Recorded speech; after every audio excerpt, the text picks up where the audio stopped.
Tap the screen, guys.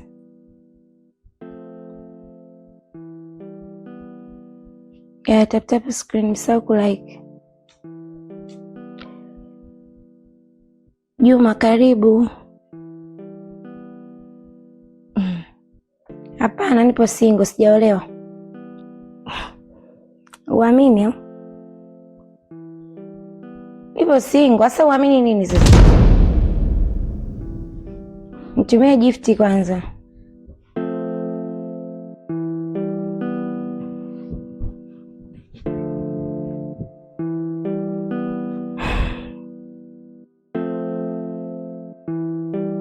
Wewe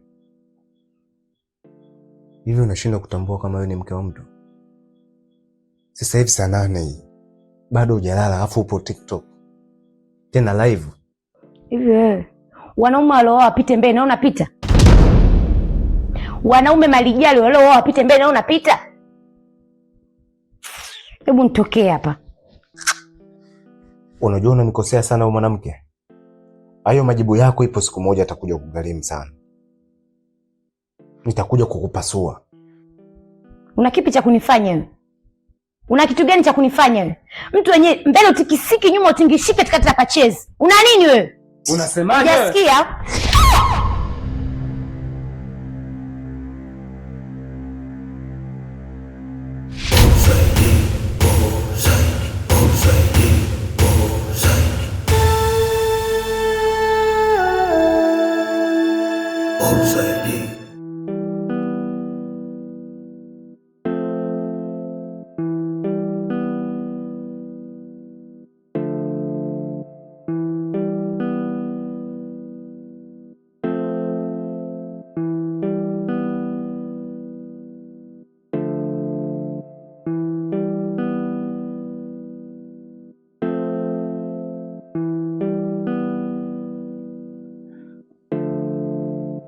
Azatashe, vipi umetoka chumbani ukaja kulala hapa sebuleni? Na huu wakati ulipaswa uwe chumbani huko ukitimiza jukumu lako la ndoa. Mimi ndio ilipaswa niwe hapa ambaye nipo single. Vipi, kuna tatizo? Hakuna tatizo. Ni maamuzi tu. Nikitaka kulala hapa nitalala, kama chumbani pia nitalala. Sababu hapa kote ni kwangu mimi. Okay, sawa. Lakini sijauliza kwa ubaya. Lakini mimi ninachokifahamu, kwa mtu kama wewe uliyeoa, sio jambo la busara kutoka chumbani ukaja kulala hapa ukamwacha mkeo akipigwa na baridi. Naona sasa hivi unaanza kuvuka mipaka. Nitakuvuruga sasa hivi. Ni maisha yangu mimi. Kama uwezi, enda nje. Usifuatilie maisha yangu, sawa?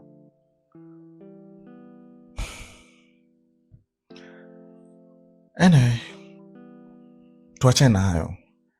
Nilipokuwa bafuni nilisikia kelele chumbani kwako.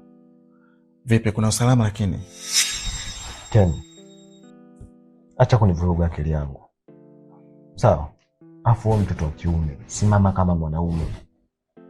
Mbona kuna nyingi? Yaani hayo mambo ilibidi azungumze mtoto wa kike, sio kwanza kufuatilia mambo ya watu. Unajua nini kuhusu ndoa? Ushaikuoa? Kama unaona unajiweza, chukua vilago vyako, nenda kaishi maisha yako. Mambo ondoke. Wahenga wanasema mficha maradhi kifo muumbua. Ikikushinda utaniambia.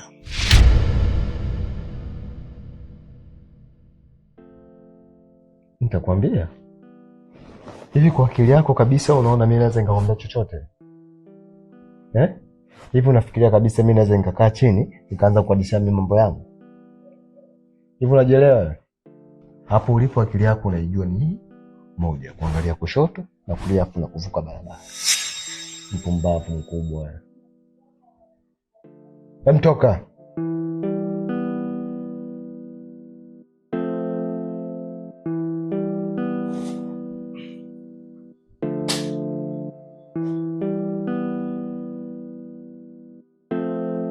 Na madhara ya bangi haya. Mnakaa vijiweni mnavuta mabangi wewe, afu mnaanza kuwadharau kaka zenu sasa. Na nitakuhamisha huko ndani, mpumbavu.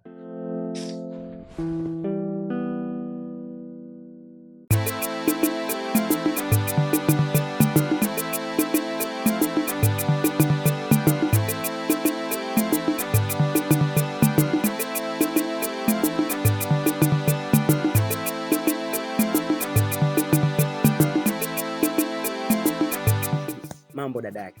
Poa, mzima. Mzima. Bila shaka naona wewe ni mgeni maeneo haya, si ndio? Oh, mimi kweli ni mgeni. Natokea Morogoro, huku nimekuja kwa sababu ya masomo tu ya chuo. Okay sawa. Kwa majina naitwa Shaupa Shambe. Watoto wadogo mtano wananiita Muke Shirishi Mwendawazimu. Sasa ningependa kufahamu unaishi maeneo gani dada yake? Hapa naishi mtaa kati hapo, kuna nyumba fulani hivi kubwa, ina ukuta mweupe na geti jeusi. Nadhani hapo chini kuna kidaraja unavuka, ni kwa Mzee Mbonde, si ndio? Yeah, unavuka ile daraja. Sawa. Unajua mimi ni mwenyeji sana maeneo haya. Nitatia maguu hapo, lakini nilikuwa napenda kuomba kuna kitu unisaidie kama utojali. Unaweza kanisaidia namba zako za simu ili baadaye tu tunaongea nini, tunachikiana na kupigia video call pasopa wewe na ni jinsi gani yani. Oh. Simu nimeacha nyumbani. Sijui hata itakuwaje. Haya.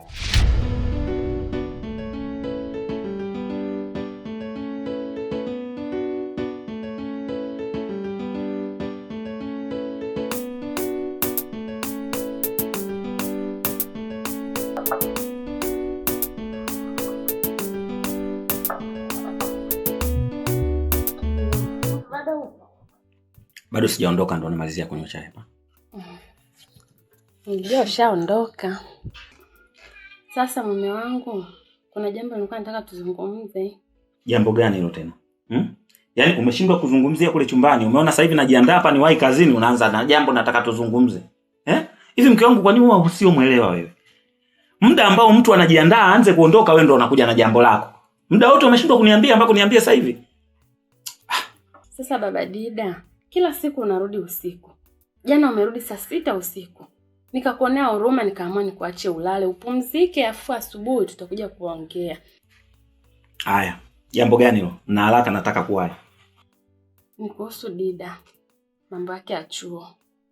Dida tangia amefika huko ndani, hakuna kitu chochote kinachoendelea. Mtoto kashaenda kufuata fomu ya kujiunga na chuo, lakini kumbuka kule kunatakiwa hela. Na hela hiyo ni shilingi 800,000. Ndio aloambiwa aende nayo. Lakini sasa baba unaingilia hapa, unatokea hapa, ukija hauulizi hata kuhusu mtoto. Unamuona tu anarandaranda huko ndani, anafanya kazi. Huulizi kuhusu chochote. Eliza, kuwa mwelewa basi.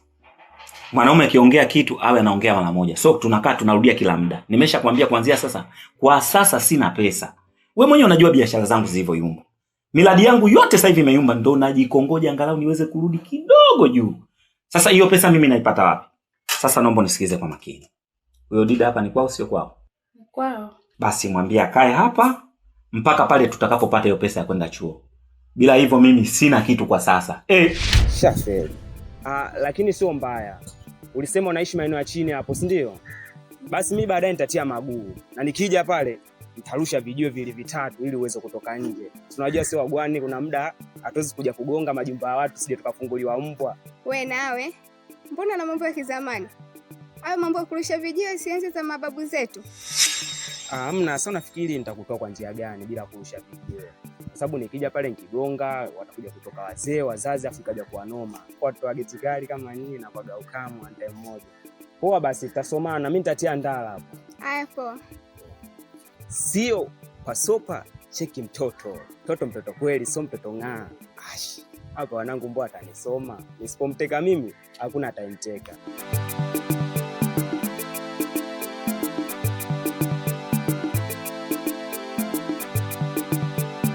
Sasa mjumba, huyu mtoto ataendelea kukaa huko ndani mpaka lini? Wewe si ndo baba yake? Unataka nimwambie nani shida zake? Mambo ya masomo nimwambie nani kama sio wewe? Au nimemzaa peke yangu? Shut up. Naomba unisikize wewe mwanamke. Naona sasa hivi tunataka kupandana kichwani. Huu sio ukoo wa Kambale. Mkubwa ndevu, mdogo ndevu, mtoto ndevu, baba ndevu. Humu sauti ni moja tu. Sauti ya mjumba mbembe. Na sitaki kumsikia kenge yoyote anaongea huko ndani. Unaongea wewe kama nani? Ina maana wewe una uchungu na mtoto sana kuliko mimi babake. Wewe kaa kwenye mipaka yako. Tizame sura yake ile.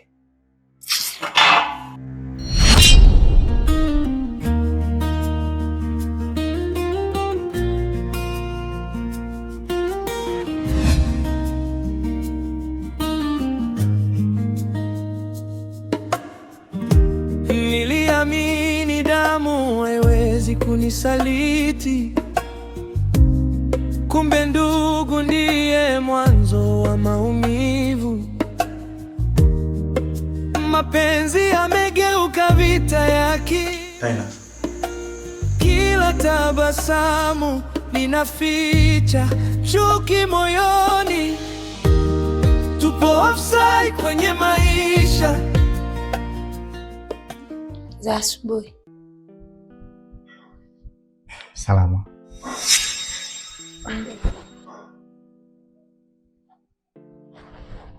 Pole sana. Kumbe mpuzi alikuumiza kiasi hichi? Ndiyo. Yaani ananipiga kama vile anapigana na mwenzake. Hajali mimi ni mwanamke, yaani hayuko hata romantic yani. Obla zangu mshamba tu. Anasahau kwamba mwanamke apigwi. Anapigwa na kipande cha kanga. Yaani najiuliza sijui nilikuwa wapi nikachelewa kukutana na wewe.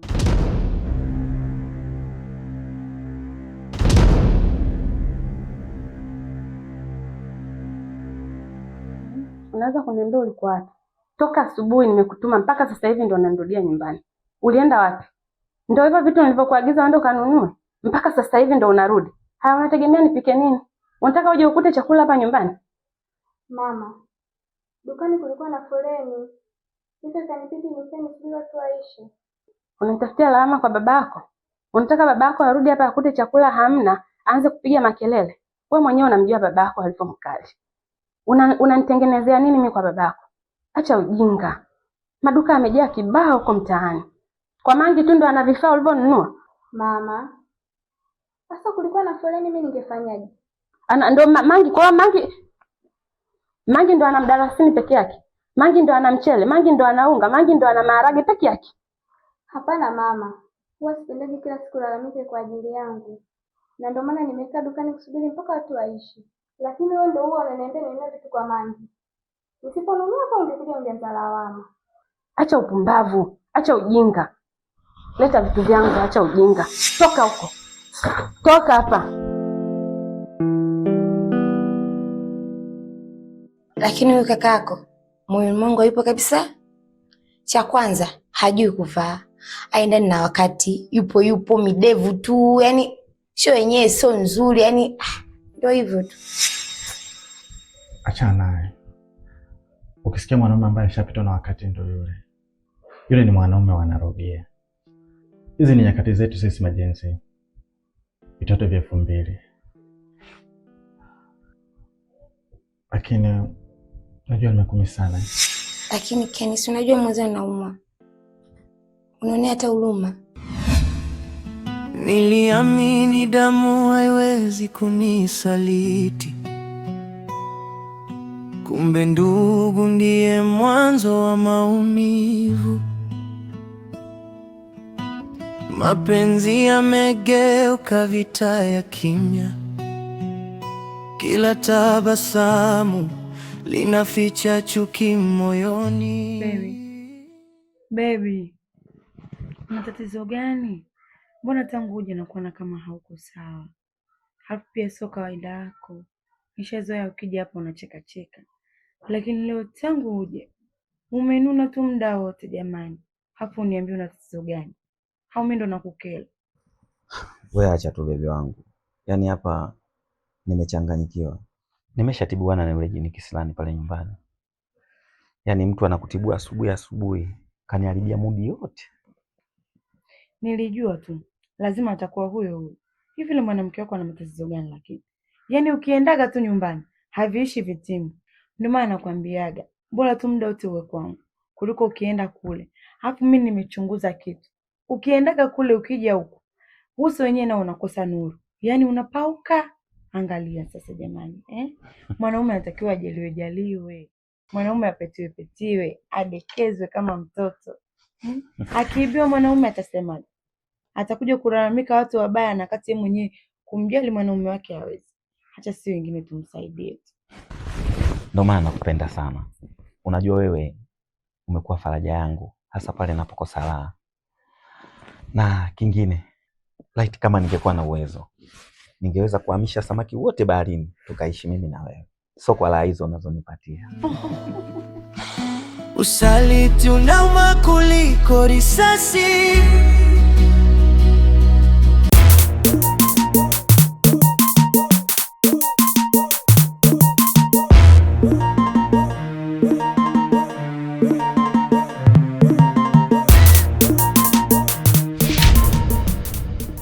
Hivyo mwanaume una shida gani? Unakula michapati migumu haina hata chai, ikikukwama au ndo unataka tena likukwame ili michapati mwisho wa siku nikutie dola shingo, si ndio? Agwe mke wangu, mbona chapati laini hizi zina ugumu gani hizi chapati? Zingekuwa laini hizo ungekuwa na meza huku natoa macho yako hivi. Muangalie kwanza mwanaume mwenyewe hueleweki. Mganga si mganga, chawi si chawi, na miguu yako hiyo meusi. Na sijui nimebugi wapi mimi kuolewa na wewe. Mtu mwenyewe hueleweki kabisa yani. Si wazazi wako tamaa zao. Wazazi wako tamaa zao za pesa ndio wakakuozesha kwangu wewe. Kwa nataka kusema kwamba wazazi wangu mimi wana tamaa, si ndio? Kwa viela gani ulivyo navyo wewe? Hivi 100 hivi ya kununua majani ya chai? Mzalamu uliochelewa wewe. Migwiti zogwa kama stimu ya umeme. Aha. Kwa hiyo mimi leo nimekuwa magwiti zoga kama stimu ya umeme, si ndio? Yaani mimi unaniambia hivi. Hivi wewe. Unajua nini maana ya mwanaume na unajua mwanaume anataka nini? Tofauti na yule mke wangu, hajui kuhendo, hana upendo, hayuko romantic. Yaani ukifika nyumbani ni kama umefika uwanja wa vita ule wa Irani pamoja na ile wanaita nini? Na Israeli kule wanakopigana vita na Marekani. Yaani huwezi kupata hata lepe la usingizi ukiwa pale. Kiukweli nakupenda sana Jazila wangu. Unajua kunipa faraja katika mtima wangu. Baby, kuna kitu nataka nikwambie. Unajua kwenye zile biashara zangu kwa sasa hivi mambo hayako sawa. Alafu pia nilikuwa na shida, maana nataka nipange nyumba kubwa ili mradi mimi na wewe tuweze kukaa wote tuenjoy pamoja. Si unajua hapa tunajibana. Kwa mimi nilikuwa nahitaji kama milioni moja. Milioni moja au si? Nikwambie tu, hiyo umepata bado kupokea. Usaliti unauma kuliko risasi. Dhahabu haiwezi kununua upendo. Muangalie kwanza, nitakutia dole la macho mimi.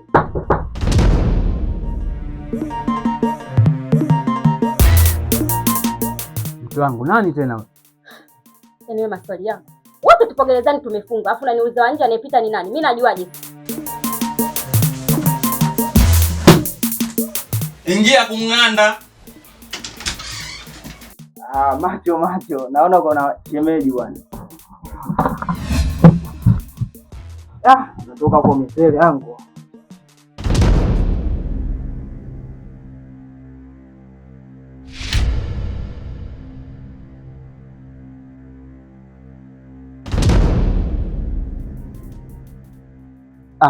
Ankoli, naona mlikuwa mnapata chai bwana.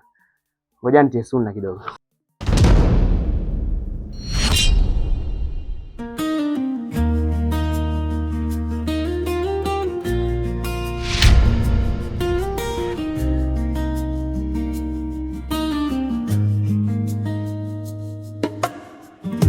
Niliamini damu haiwezi kunisaliti.